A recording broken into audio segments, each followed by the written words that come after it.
Ассаламу алейкум баршаңызға. Бүгін осындай кешкі асқа тағам дайындадым. Соны сіздермен бөлісейін деп шештім. Дәмді әрі тез дайындалады. Осылай алдымен фарш аламыз. Соған 2 чеснокты теркадан өткізіп қосамыз. Чеснок қоспасаңыздар да болады. Бұл тағам көпшілікке мясо по-французски атымен таныс. Чеснокты осылай фаршымызға қосамыз. Содан кейін дәміне қарай тұз бұрыш саламыз.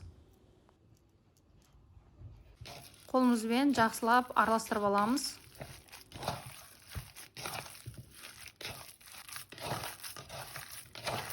Сонымен қатар фаршқа пиязды сақтап турап қоссаңыздар да болады. Бірақ маған осылай көлемді етіп турап, осы арасына қосқан ұнайды.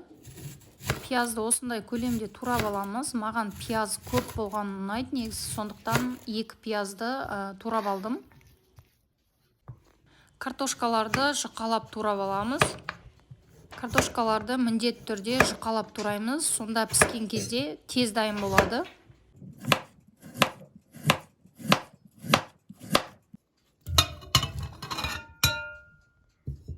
Таза ыдысымызға туралған картошкаларды салып аламыз. Содан кейін үстінен көз межемен сұйық май құямыз. Содан кейін дәміне қарай тұз бұрыш саламыз.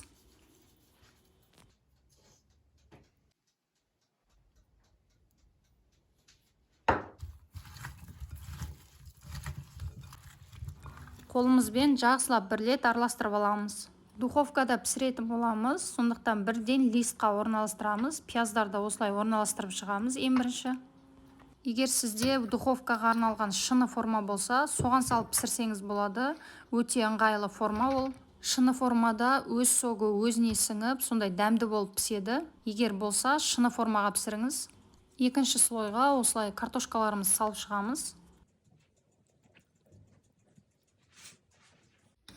Үшінші слойға бағанағы дайындаған фаршымыз саламыз. Осылай әр жерінен фаршты түсіріп аламыз да, қолымызбен жайлап біркелкі етіп жайып шығамыз.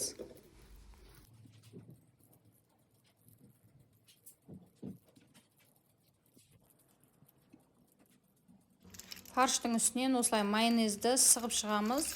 Майонездің көлемін көбірек қылсаңыз болады, қалауыңызға қарай. Маған майонез көп ұнамайды, сондықтан осылай аз ғана салып шығамын.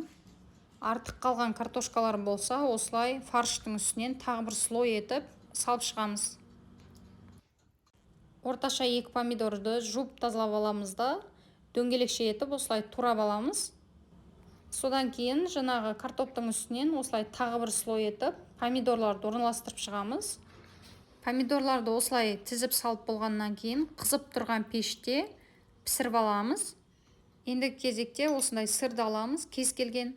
Содан кейін жұқа теркадан өткізіп аламыз. Бұл тағамда сырдың көп болғанын ұнатамын, сондықтан сырды осылай біраз теркалап аламыз. Міне тағамымыз пісті.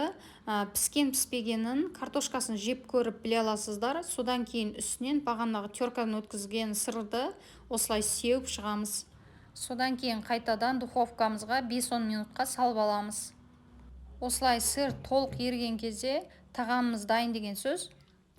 Бірден тарелкаға салып, дастарханға ұсынамыз. Сондай тез дайындалатын әрі дәмді тағамдардың бірі, көп уақытты алмайды.